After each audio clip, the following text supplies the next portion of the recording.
Hello dear students, in this video we discussed about the chapter number 6 new ideas and religions from a history. First word that we discussed that is a abstract, highly philosophically not easy to understand यानी ऐसे logics या ऐसे rules and regulation related to the religion जो normally या फिर easily understand ना हो. Mystical something beyond the human understand यानी ऐसी बातें जो ह्यूमंस की अंडरस्टैंडिंग से बाहर हो, जो हमारे रिलीजियस बुक्स में मेंशन की गई हो. देखिए इन चैप्टर्स में हम रिलीजन्स के बारे में पढ़ने वाले और उनके आइडियाज़ यानी कुछ बातें ऐसी ज़रूर होगी जो हमारे लिए अंडरस्टैंड करना डिफ़िकल्ट रहेगा. ऑस्टेंटेशियस इसका मतलब होता है प्रिटेंशंस एटीट्यूड टू इम्प्रेस अदर यानी इस तरह का बिहेवियर जो दूसरों को इम्प्रेस करने के लिए कहा जाता है, जैसा हमारा नेचुरल बिहेवियर ना हो. हम ऐसा एटीट्यूड शो करते हैं जिससे दूसरों को हमारी ओर अट्रैक्ट कर सके. Next word is a Tirthankara, one who was a triumphed over the cycle of a rebirth. यहाँ ट्रिम्फर्ड का मतलब होता है विजयी होना या फिर आज़ाद या फिर मुक्त होना. Cycle of a rebirth and has made the path for others to follow यानी तीर्थंकार जैनिज़्म से रिलेटेड है. 24 तीर्थंकार जो है हमें जैनिज़्म में देखने को मिलते हैं, जिससे रिलीजियस टीचर्स भी आप समझ सकते हो कि ये वो लोग होते हैं जो रीबर्थ यानी कि वापस जन्म लेने का जो थियोरी है या फिर साइकिल्स है, पुनर्जन्म के जो विचार है, उस तरह की साइकिल से ये लोग मुक्त हो जाते हैं. और उन लोगों ने इस रीबर्थ की साइकिल से मुक्त होने के रास्ते भी लोगों को दिखाए हैं. When we discuss about the Jainism हम तीर्थंकार के बारे में डिटेल में डिस्कस करेंगे. Next one is a enlightenment, a state when an individuals attain a nirvana यानी कि एक अकेला इंसान जब अकेला रहना शुरू कर देता है, यानी the people who live individually यानी वो संसार से दूर रहकर वर्ल्डली फैसिलिटीज़ और प्रिविलेज को छोड़कर अकेला रहना स्टार्ट करता है, उसे निर्वाह कहते हैं. Next word is a austerity, trait of a self-denial and specially refraining from a worldly pleasures. एस्टेरिटी का मतलब होता है तपस्या, यानी ऐसे लोग जो सेल्फ डिनाइल यानी खुद पर काबू कर पूरे वर्ल्ड प्लेजर को छोड़कर वो रिलीजन को खुद को डेडिकेट कर देते हैं और खुद की तलाश में जो निकलते हैं, ऐसे लोगों को कहते हैं एस्टेरिटी और ऐसी लॉजिक को कहते हैं तपस्या. और जो एस्टेरिटी फॉलो करते हैं उसे हम एस्टिक कह सकते हैं. एस्टिक मीन्स तपस्वी, योगी, मुनि, डेवोटी, हर्मिट्स, ये सारे. मोक्ष, liberation from the cycle of birth और डेथ यानी कुछ रिलीजन्स में ऐसा कहा गया है कि हम एक के बाद दूसरा जन्म लेते हैं, तीसरा जन्म लेते हैं, वैसे बहुत से जन्म लेते हैं. तो इस रीबर्थ की जो साइकिल है उससे मुक्त होने का जो रास्ता है उसे मोक्ष कहते हैं. और इंसान का जन्म जो है वो मोक्ष प्राप्त करने के लिए ही होता है. और ऐसा भी कहा जाता है कि मोक्ष प्राप्ति का सबसे बड़ा मार्ग जो है वो भगवान की या फिर ईश्वर की भक्ति है. ये थोड़ा मतलब रिलीजन टाइप लग रहा है, बट हमारा चैप्टर जो है वो पूरा उसी के बेस है. Penance, voluntary self punishment to show the sorrow for a sin यानी जब इंसान कोई गलती करता है, ये जैनिज़्म में फॉलो होता है, तब खुद को ही खुद पनिशमेंट देना कि अगर आपको पता है आपने कुछ गलत किया है तो उसके लिए रिलीजन्स में मेंशन किया गया है कि आपको क्या करना चाहिए. तो वैसे ही खुद को पनिशमेंट करने की जो मेथड है उसे कहते हैं पेनेंस. या और ये उसे पेनेंस का एक और मतलब होता है तपस्या. तपस्या का मतलब ये होता है कि आप वाइल्डली जो भी सारी चीज़ें हैं या फिर पूरी दुनिया है उसको छोड़कर आप मेडिटेट करें या फिर खुद को पनिशमेंट दें. ऐसी कंडीशंस के लिए ये वर्ड यूज़ होता है. Asterisk, a person who give up all the material comforts and leads a life of a self discipline यानी ऐसा इंसान जो सारी अपने कंफर्ट्स को छोड़ देता है और lead a life of a self discipline और खुद पर काबू रख के खुद को सेल्फ डिसिप्लिन में ट्रीट करके जो जीता है उसे एस्टिक कहते हैं. एस्टिक का मतलब होता है तपस्वी, मुनि, योगी, डेवोटी, हर्मिट्स, ये सारे लोग. सेरेमोन, अ रिलीजन डिस्कस। ऐसा डिस्कशन जिसका टॉपिक्स रिलीजन हो उसे सरमन कहते हैं। संघ the monastic order of a Buddhist.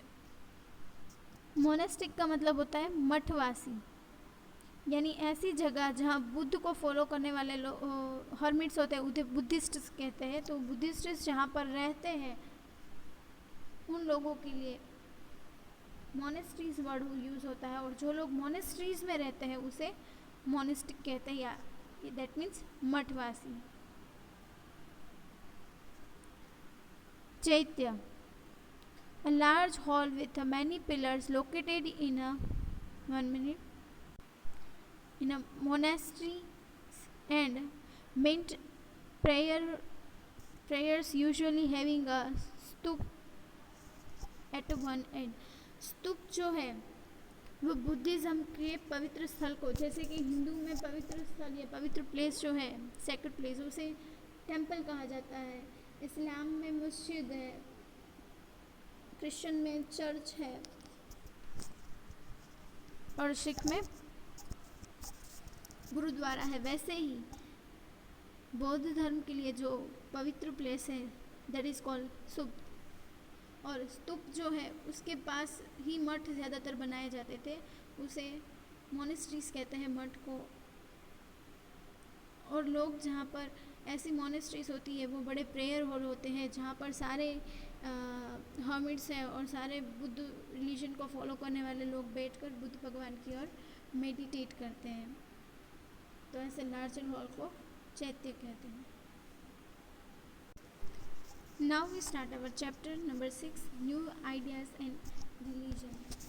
So in this chapter we discussed about the religion और religions के क्या ideas है वो, यानी उनके beliefs क्या है, how it's come, उसके पीछे के reason, वो सब कुछ हम डिस्कस करेंगे। और मेनली हम दो रिलीजन डिस्कस करने वाले हैं, एक है बौद्धिज़्म और एक है जैनिज़्म, और उसके जो आइडियाज़ है, फिलोसॉफीज़ है, बिलीव्स है, या फिर जो लोग हैं जिन्होंने बुद्धिज़्म और जैनिज़्म को फैलाया है, या फिर जिसके फाउंडर कह सकें, ऐसे लोगों के बारे में हम डिस्कस करेंगे। फर्स्ट इज उपनिषद। उपनिषद जो है वो बहुत ही अर्ली एज के बने हुए हैं, जिसके अंदर हाउ टू लिव लाइफ के बारे में बताया गया है। Causes for the emergence of a new religions, यानी कॉजेस यानी ऐसे रीज़न जिसकी वजह से न्यू रिलीजन्स जो है वो उद्भव हुए। एमर्जेंस का मतलब होता है उद्भव होना या फिर एस्टैब्लिश होना भी आप समझ सकते हो। So next is Jainism and Buddhism, यानी हम यहाँ पर जैनिज़्म और बुद्धिज़्म डिस्कस करेंगे। तो जैनिज़्म में हम मेन जो है वो वर्धमान महावीर यानी महावीर स्वामी जिसे कहा जाता है उसके बारे में पढ़ेंगे, और फिर बुद्धिज़्म यानी गौतम बुद्ध जिसे हम बुद्धा भी कहते हैं उनके बारे में। This both are a founder of this both religion, यानी जैनिज़्म के महावीर और बुद्धिज़्म के Gautam Buddha. Now we discuss the history maker. Gargi Vachakanavi was an ancient Indian philosopher born around 700 BCE, यानी कि गार्गी जो है वो एंशियंट इंडिया की फिलोसोफर है जो 700 BCE में बॉर्न हुए थे। She was bestowed the title of, इसका मतलब होता है सम्मान से टाइटल को देना या फिर प्रदान करना। वैसे यहाँ पर प्रदान करना है Brahmavadini, a person with a knowledge, Brahma Vidya, यानी ब्रह्मवदिनी का मतलब होता है ऐसा इंसान जिसके पास ब्रह्म नॉलेज, विद्या का मतलब नॉलेज होता है, यानी कि ब्रह्मा का जो नॉलेज है उस तरह से, यानी बहुत ज़्यादा नॉलेज वाले person in sense of that. तो उन्हें इस टाइटल से नवाजा गया या फिर प्रदान किया गया था। She is participated in the Brahma Yagya, a philosophical meet organize by the king Janak of a Videha, यानी विदेह में किंग जनक जो थे उन्होंने फिलोसॉफिकली मीट्स को ऑर्गेनाइज किया था जिसके अंदर गार्गी जो है उन्होंने पार्ट लिया था। She present a series of questions on the Atma means a soul, well She debated with the greatest saint of that time, Yajnavalkya, यानी उस टाइम के साइंस का मतलब होता है संत, उस टाइम के बहुत बड़े संत के साथ जो है, सहज का मतलब मैं बोल रही हूँ, वह याज्ञवल्क्य जो थे उनके साथ गार्गी जो थे उन्होंने रिलीजियस डिबेट में पार्ट लिया था और उन्होंने आत्मा यानी सोल के ऊपर बहुत सारे क्वेश्चंस और लिटरेचर पूरा उन्होंने लिखा था. Now we discussed about at a glance later Vedic age. In the chapter number that we discussed about the later Vedic age 44. तो 4 चैप्टर जो था उसमें हम 2 वैदिक एज के बारे में पढ़ते हैं, अर्ली और later. One of them is a later Vedic age, यानी रिलीजन्स के जो चेंजेस, यानी लेटर वैदिक एज में ही रिलीजन जो था वो रिजिड हो गया था और उसके रिजिड होने की वजह से जो है वो नए रिलीजन को इमर्ज होने का और उद्भव लेने के प्लेस या फिर स्थान मिल गया था. तो Upanishad 1000 to 600 BC were compose, यानी उपनिषद कब कंपोज हुए थे? Emergence of new ideas and religion, as if I told कि लेटर वैदिक पीरियड में ही रिलीजन्स बिलीफ और रिलीजन्स रिचुअल्स जो है वो बहुत ज़्यादा कॉम्प्लिकेटेड हो गई थी, जिसकी वजह से लोग जो थे यानी some of the peoples are not satisfied with that religion and they are found other religion and they want other religion जिसके अंदर इतनी रिजिड या फिर अनइक्वालिटी देखने को ना मिले. इसकी वजह से 2 नए रिलीजन जो है वो इमर्ज हो सके. एक था जैनिज़्म और दूसरा था Buddhism. Advocated the simplicity in a life, यानी जैनिज़्म और बुद्धिज़्म दोनों जो है वो सिंपल जीवन को ज़्यादा एडवोकेट यानी इम्पोर्टेंस देते हैं या फिर सजेस्ट करते हैं. Preached a non violence, preached का मतलब होता है उद्देश्य देना, जो भगवान देते हैं या फिर संत और मॉन्क्स हमें देते हैं, उसे उद्देश्य की बात हो रही है. तो वो उद्देश्य जो था वो कहते थे नॉन वायलेंस का मतलब होता है अहिंसा. नॉन वायलेंस यानी किसी को हार्म ना पहुंचाना, लड़ाई झगड़ा या फिर मारपीट ना करना, ऐसे कहते हैं नॉन वायलेंस. तो ये दोनों धर्म में नॉन वायलेंस को बहुत ज़्यादा इम्पोर्टेंस दिया गया. Believed in equality of all human being, और इक्वालिटी में मानते थे कि सारे ह्यूमंस जो है वो इक्वल्स है. बट ये सिस्टम हमें जो है वो लेटर वैदिक एज में जो रिलीजन फॉलो होता था उसमें नहीं देखने को मिलते. उसमें से हमें बॉन्ड सिस्टम देखने को मिलती थी, जहाँ ब्राह्मण से क्षत्रिय है, शूद्र, वैश्य, तो इस तरह से 4 क्लास देखने को मिलते थे. पर बुद्धिज़्म और जैनिज़्म में ऐसी कोई हमें अनइक्वालिटी या क्लास डिफरेंस देखने को नहीं मिलता है. Warm up exercise. Locate the following statue and write down the name of whom they represent in the given box. यानी यहाँ पर हमें 2 स्टैचूज़ दिए गए थे, वो किस रिलीजन को रिप्रेजेंट करते हैं हमें वो बताना है. तो फर्स्ट जो है वो हमें बुद्धा का यानी भगवान बुद्ध का स्टैचू दिया है, तो of course this represent the Buddhism. And यहाँ पर हमें महावीर स्वामी का दिया गया है which is represent the Jainism, यानी this one is for a Buddhism and this one is for a Jainism. Now we discussed about the Upanishad. In Sanskrit, the word Upanishad literally means at the feet of the guru or teacher. इसमें थोड़ा मेरे ख्याल से हिंदी भी बहुत अच्छा use होगा हमारा, सिर्फ इंग्लिश ही नहीं. उपनिषद का संस्कृत में वर्ड होता है at the feet of the गुरु और टीचर. दैट मीन्स खुद को अपने गुरु या टीचर के चरणों में समर्पित कर देना. Upanishads are the part of a later Vedic literature, but they show the shift in emphasis for the gods and rituals to abstract the concept and the mystical knowledge. Abstracts यानी ऐसे beliefs जो humans के लिए समझना easy ना हो, और mysticals मतलब ऐसी बातें जो human के understanding से beyond हो. तो उपनिषद जो है वो later Vedic का literature है जिसके अंदर हमें गॉड यानी भगवान, रिचुअल्स यानी रिलीजियस सेरेमनी या फिर जो धार्मिक मान्यताएं है जो इंसानों की समझ से परे है उसको उपनिषद में मेंशन किया गया है, और एम्फासिस यानी ऐसी बातों पर ज़्यादा जोर दिया गया है.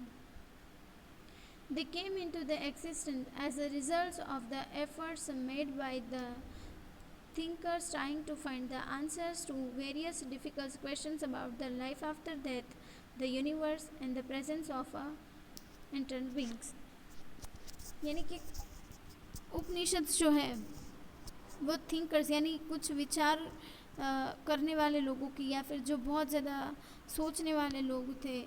हम यहाँ पर बात कर रहे हैं ऐसे लोग जो बहुत ज़्यादा नॉलेज वाले हो, जिन्होंने मिलकर कुछ क्वेश्चंस के आंसर फाइंड्स करने के लिए, what kind of the questions के, क्या मृत्यु के बाद जीवन है, यूनिवर्स कैसे बना, या फिर हमारे अंदर जो सॉल है वो कैसे, सॉल मीन्स आत्मा है, उसका क्या काम है। तो ऐसे सारे क्वेश्चंस जो है उसका आंसर फाइंड करने के लिए और ऐसे क्वेश्चंस को मेंशन करने के लिए उपनिषद जो है उसको बनाया गया या फिर कंपोज किया गया। Upanishads were authored by a learning Vedic seers and the सिंध। सीरीज हम पढ़े थे लेटर वैदिक, इसका मतलब भी संत, यानी कि संत महात्मा जो होते थे, तपस्वी जो होते थे, या फिर हर्मिट्स है, डेवोटीज़ है, और सेंट का मतलब तो संत ही प्रॉपर दिया जाता है, सच एज यज्ञवल्क्य, अरुणि, शांडिल्य, ऐतरेय, ये सारे जो है वो संत है जिन्होंने उपनिषद को लिखा यानी ऑथर किया है और अपनी आइडियोलॉजी जो है वो शेयर की। Most of the thinkers were man, यानी ज़्यादातर थिंकर्स जो थे वो मैन थे। However there are reference to two women's, Gargi and Maitri. About this both we learn in a previous chapter, who participated in a debates held in royal courts. यानी गार्गी और मैत्री जो थे वो रॉयल कोर्ट्स में होने वाली डिबेट में पार्टिसिपेट करते थे। Poor people rarely had the opportunity or education to participate in this discussions. यानी पुअर यानी गरीब लोगों को बहुत ही कम अपॉर्चुनिटी यानी मौका मिल पाता था एजुकेशन और ऐसे रिलीजियस डिस्कशंस में पार्ट लेने का। तो ये चीज़ देखिए यहाँ पर इन लोगों को अपॉर्चुनिटीज़ नहीं मिल रही है, वो भी ये दिखाता है कि किस तरह क्या क्लास डिफरेंस या पीपल्स में किस तरह की अनइक्वालिटीज़ जो थी वो हमें देखने को मिलती थी। The Upanishads talk about one exception, Satyakam Jabal जो है वो son of a poor women Jabali, यानी सत्यकांत झाबल जो है वो एक पुअर वुमेन जबाली के बेटे थे। वन एक्सेप्शनल, यानी कि वैसे पुअर लोगों को पार्ट नहीं लिया जाता था, पर सत्यकाम जबल जो थे उनको यहाँ पर पार्ट लेने दिया गया था। Who had a deep desire to learn about the reality and approach the learn the sage of Gautam, यानी गौतम भगवान ने जो उपदेश दिए थे या गौतम भगवान के जो सेज यानी संत जो थे उनके साथ रहने का और रियलिटी यानी जीवन के सत्य को जानने का डीप यानी बहुत ही ज़्यादा डिज़ायर यानी उनकी इच्छा थी। इसकी बात करें हम सत्यकाम जबल की। The Upanishads are read even today, यानी उपनिषद जो है वो अभी भी पढ़े जाते हैं। They have been translated into the several languages such as a Persian, English, a French, यानी उपनिषद को जो है वो अलग अलग भाषाओं में ट्रांसलेट किया गया, उसमें से पर्शियन, इंग्लिश और फ्रेंच। पर्शियन यानी ईरानी language. Many of the ideas of the Upanishads were later developed by the famous thinker and the teachers of Hinduism आदि शंकराचार्य, यानी उपनिषद के अंदर उसके बाद जो है कुछ चेंजेस किए गए। जो फेमस थिंकर यानी जो थिंकर्स का मतलब होता है ऐसे जो विचार वाले लोग या फिर विद्वान लोगों की बात हो रही है, तो उसमें से भी एक हिंदुइज्म के एक महान विद्वान थे जिनका नाम था आदि शंकराचार्य। उसने उसके अंदर चेंजेस थोड़े बहुत किए। The early Upanishads were written between 800 and 400 BC, although they continued to be written till the 1400 BC, यानी कि उपनिषद जो है वो इस ड्यूरेशन के दरमियान लिखे थे और उनका लिखना जो है वो कंटिन्यू यानी उसमें थोड़े बहुत चेंजेस हैं, न्यू आइडियोलॉजीज है वो ऐड होती रहती थी। There are about 200 Upanishads and 13 of which are regarded as important, यानी 200 जितने उपनिषद हैं जिसमें से 13 जो है वो बहुत ज़्यादा इम्पॉर्टेंट है। The most famous among them are the Isa, Katha, Aitareya, Chandogya and Brihadaranyaka, These are the famous Upanishads. And Upanishad say that सर्वत्र उपनिषद, यानी उपनिषद कहते हैं सर्वत्र. सर्वत्र का मतलब होता है यूनिवर्सल, यानी हर एक जगह, हर एक कण, हर एक में उपनिषद है. मीन ऑफ दैट सर्वत्र का. अब सर्वत्र उपनिषद में ये भी कहा जाता है, इसका मतलब ये भी होता है कि when we are born, where by do we live and where do we go, यानी हम कैसे जन्मे, हम कहाँ हैं, हम कहाँ जाने वाले हैं. और you people who know the Brahma, tell us at whose command we live here and whether in a pain or in a pleasure. और वो लोग जो ब्रह्मा को मानते हैं, हमें बताओ कि ऊपर वाले का क्या कमांड या क्या ऑर्डर है कि हम पेन यानी दुख और प्लेजर यानी खुशी, यहाँ इन सेंस ऑफ प्लेजर की खुशी में रह रहे हैं. तो ऐसे सवाल जो है वो उपनिषद में मेंशन किए गए और पूछे भी गए हैं. Now we discuss the analyzing the source of the history. This one we discuss the Brahm आर्यंका उपनिषद से, यानी बृहद आर्यंका उपनिषद से अस्तो माँ सदगमे तमसो माँ ज्योतिर्गम्य मृत्योर्मा अमृत माँ गम्य. अगर थोड़ा बहुत ऊपर नीचे हो जाए तो please forgive me for that, because this is a religion, that's why. इसका मतलब ये होता है for the unreal lead to me the reals, यानी अनरियल से रियल चीज़ें. अनरियल यानी ऐसी चीज़ें जो अस्तित्व में नहीं है पर फिर भी वो क्या है, सत्य है. यानी जो चीज़ें एग्जिस्ट नहीं करती, जैसे एग्जांपल मैं आपको देती हूँ भगवान, राइट. वैसे भगवान हमें दिखते नहीं है बट ही एग्जिस्ट, यानी हर कोई उनको मानता है, तो वो वैसे अनरियल है but still it's real. Darkness to light, यानी अंधकार से हमें जो लाइट की ओर ले जाए वो है उपनिषद. जो हमें अनरियल से रियल की ओर ले जाए वो है Upanishad. From a death lead me to immortality. Immortality का मतलब होता है अमर, यानी कि जो हमें मृत्यु से अमर या फिर मोक्ष की ओर ले जाए वो है Upanishad. Who do you think is the speaker here, यानी आपको कौन लगता है ये किसने कहा होगा. Who is the speaker seeking the guidance from, यानी ये किसकी गाइडेंस में ही किया गया. तो ये उपनिषद जो है वो हमने डिस्कस किए हैं कि बहुत सारे लोगों ने बताया है. उपनिषद किसी एक इंसान की वजह से नहीं, पर 200 जितने हैं तो जितने चेंजेस होते गए वैसे ही लोगों ने उसमें ऐड ही करते गए.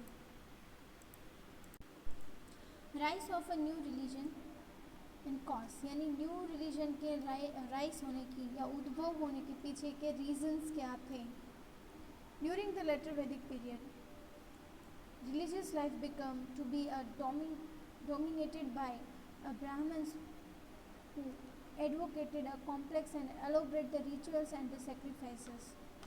यानी हम जब लेटर वैदिक पीरियड हमने डिस्कस किया था तब हमने रिलीजन लाइफ पे डिस्कस की थी. तो उस टाइम पर हमें वर्ण सिस्टम देखने को मिलती थी जिसकी वजह से लोगों को उसके बर्थ के हिसाब से डिवाइड किया गया था. स्टार्टिंग में ये डिवीजन जो है वो हम स्केल के हिसाब से देखने को मिला था, बट आफ्टर दैट जब ये बर्थ के हिसाब से हो गया तो ये थोड़ा स्ट्रक्चर है वो रिजिड हो गया.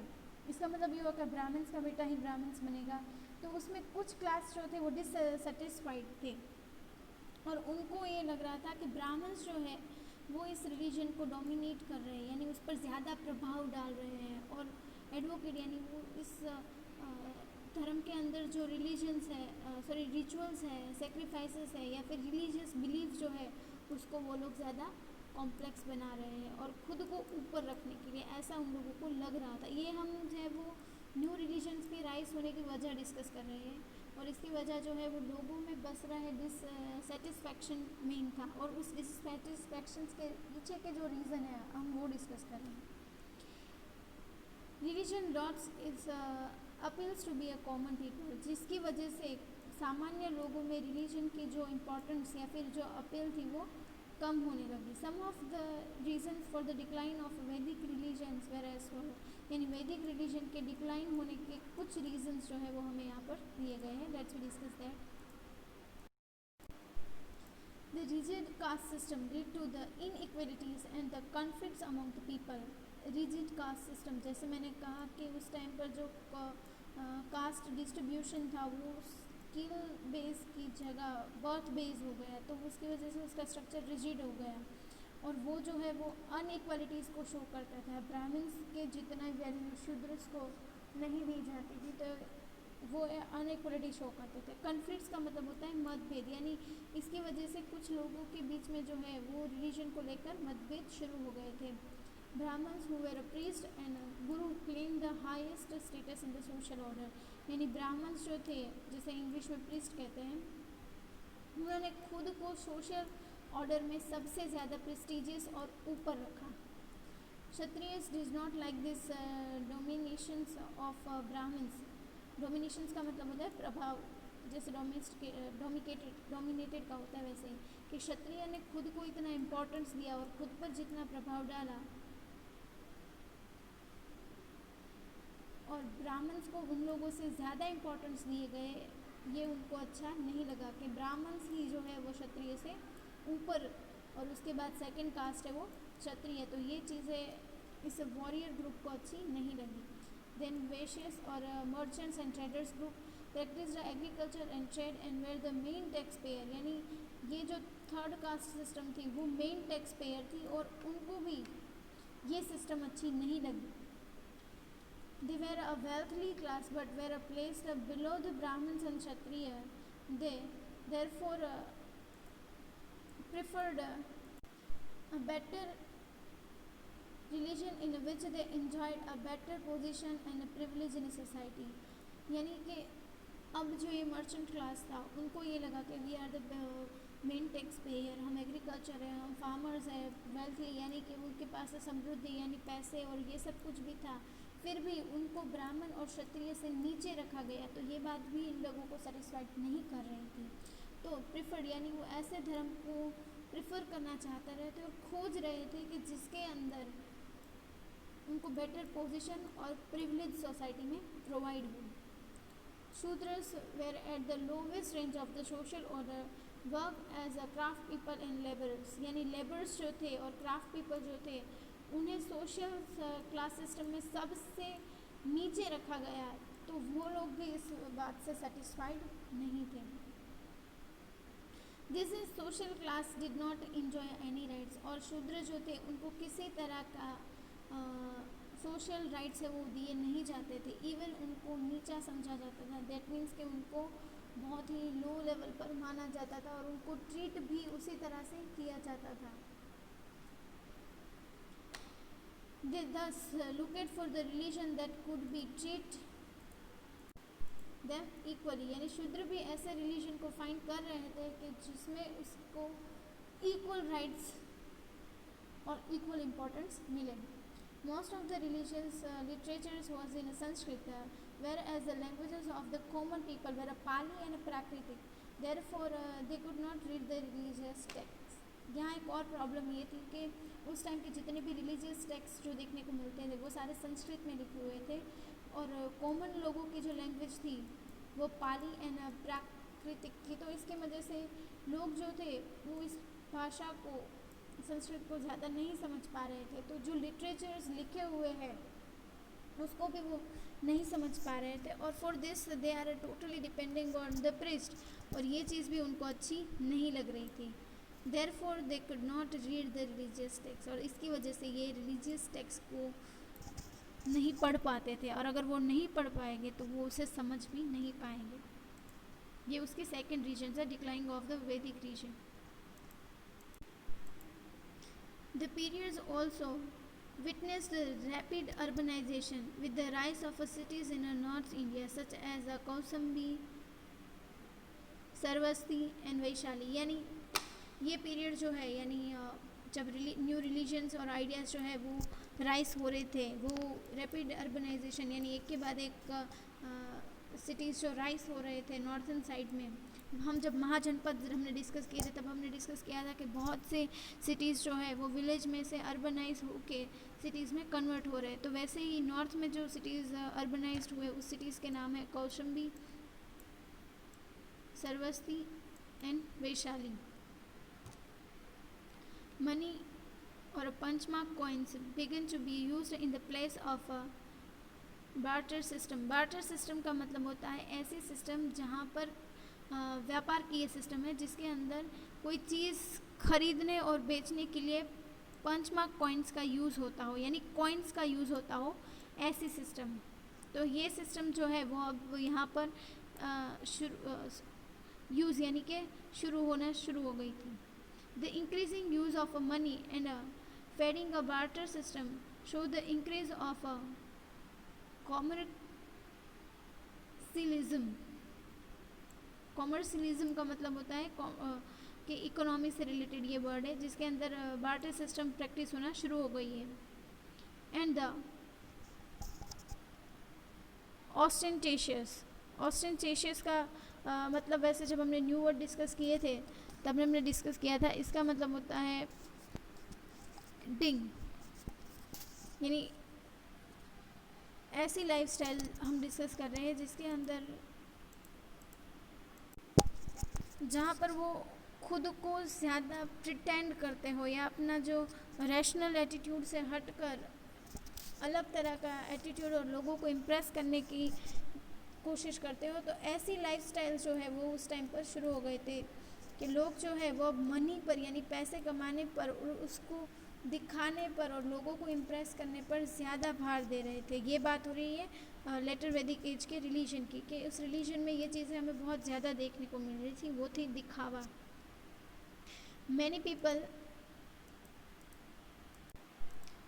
dislike this change and looked for a religion that promoted simple living. यानी कुछ ऐसे लोग थे जिनको ऐसी दिखावे वाली लाइफ जो थी वो डिसलाइक यानी पसंद नहीं थी और वो कुछ चेंजेस चाहते थे, ऐसे रिलीजन चाहते थे जिसके अंदर ऐसे दिखावे वाली लाइफस्टाइल को इम्पोर्टेंट नहीं बल्कि सिंपल लिविंग को जो है वो प्रमोट और इम्पोर्टेंस दी जाती हो. This circumstances lead to the emergence of many religious sect. यानी इसकी वजह से बहुत सारे धर्म को उद्भव होने का और उसको सेक्ट यानी विभाजन होने का जो स्पेस है यानी सर्कमस्टेंसेस यानी जो हालात है वो बन रहे थे. Among this Jainism and Buddhism were the most popular and developed into well organised religion. यानी इन सभी में जो बेस्ट दो धर्म उस टाइम पर इमर्ज होके आए, this one is Jainism and the Buddhism, जो है वो मोस्ट पॉपुलर भी हो गए. और उनके पॉपुलर होने के पीछे रीज़न क्या थे वो भी हम डिस्कस करेंगे when we discuss this both religion detail. और इसकी वजह से जो है वो वेल ऑर्गेनाइज रिलीजन्स बने. और वेल ऑर्गेनाइज वो इसलिए थे कि जो कमियां हमें लेटर वैदिक एज में देखने को मिलती थी वो कमियां हमें जैनिज्म और बुद्धिज़्म के रिलीजन्स बिलीफ में देखने को नहीं मिलती हैं. Both Jainism and Buddhism did not attach any importance to the varna system and privilege in a society. Privilege का मतलब जो उस टाइम पर सिस्टम प्रैक्टिस होती थी वर्ण सिस्टम, उस तरह की वर्ण सिस्टम जो है यानी caste distribution system which is based on the skill and then after become the birth, वो हमें जैनिज्म और बुद्धिज़्म में ऐसी अनइक्वालिटी वर्ण सिस्टम देखने को नहीं मिलती थी. They also did not support the Vedic ritualistic practice and advocated non violence. Ritualistic यानी पारंपरिक, यानी जो रिचुअल्स वैदिक एज में प्रैक्टिस होती थी, जो मान्यताएं या फिर ब्लाइंड बिलीफ जो वैदिक एज में फॉलो होते थे, वो सारे रिचुअल्स जो है वो हमें बुद्धिज़्म और जैनिज्म में फॉलो होते नहीं दिख रहे थे. यानी ये रिलीजन की आइडियोलॉजी जो थी वो लेटर वैदिक एज के रिलीजन से अलग थी. और ये लोग जो एडवोकेट यानी कि नॉन वायलेंस को ज़्यादा सजेस्ट और इसके ऊपर एम्फासिस करते थे. नॉन वायलेंस का मतलब होता है अहिंसा, यानी किसी भी इंसान को, पशु को या फिर जीव को नुकसान नहीं पहुंचाना है. That is called non violence. They preached in the languages of the common people, Pali and Prakrit. यानी बुद्धिज़्म और जैनिज्म दोनों रिलीजन्स की जो प्रीच्ड यानी कि उपदेश जो थे या फिर उस धर्म में क्या कहा गया है वो जो लोगों को समझाते थे वो कॉमन पीपल्स की जो लैंग्वेज थी पाली और प्राकृतिक, उस लैंग्वेज में समझाते थे, जिसकी मदद से ये रिलीजन जो है वो कॉमन लोगों में ज़्यादा पॉपुलर हो गया। अब हम बात करते हैं लेटर वैदिक रिलीजन की, तो उसमें जो है वो संस्कृत मेन लैंग्वेज थी लिटरेचर की, और प्रीच की भी मेन लैंग्वेज जो थी वो संस्कृत की। तो इसकी वजह से उस धर्म को समझना लोगों के लिए थोड़ा कॉम्प्लिकेट हो रहा था। तो वही चीज़ जो हमें यहाँ पर यानी बुद्धिज़्म और जैनिज़्म रिलीजन्स में ये चीज़ हमें रिपीट होती नहीं दिख रही थी।